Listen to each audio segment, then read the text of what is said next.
విశాఖ కేంద్రంగా జరుగుతున్న బియ్యం అక్రమ రవాణాలో కూటమి ప్రభుత్వ పెద్దలు ఉన్నారని మాజీ ఎమ్మెల్యే కరణం ధర్మశ్రీ ఆరోపించారు. మొన్న సివిల్ సప్లై మంత్రి వచ్చి తాట తీస్తానని చెప్పి తాటాకు చప్పులు చేశారని ఎద్దేవా చేశారు. అసలు ఇప్పటి వరకు ఒక్కరిపై అయినా చర్యలు తీసుకున్నారా అని కరణం ప్రశ్నించారు.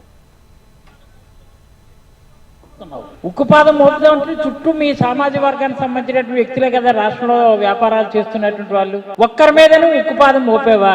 వైఎస్ఆర్ కాంగ్రెస్ పార్టీపై మాత్రం ఇదంతా జరుగుతుందని చెప్తున్నాను. ఇది కేవలం నేను ఒకటి మాట మీడియా ద్వారా చెప్తున్నాను. రాష్ట్రంలో ఉన్నటువంటి ప్రధానికానికి ఇది కూటమి ప్రభుత్వంలో ఉన్నటువంటి పెద్దల కనుసన్నల్లోనే జరిగింది. రేపు జరగబోతున్నటువంటి విషయం కూడా వాళ్ళ కనుసన్నల్లోనే జరిగింది తప్ప ఇటీవల మంత్రి వచ్చాడు సివిల్ సప్లై మినిస్టర్ ఇక్కడికి వచ్చి ఇక్కడ కంటైనర్ ఫ్రైట్ స్టేషన్లు ఇక్కడ ఉన్నాయి.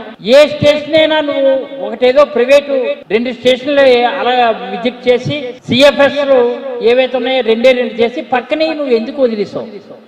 మీ బంధువానాలనా లేకపోతే మీ తాలూకు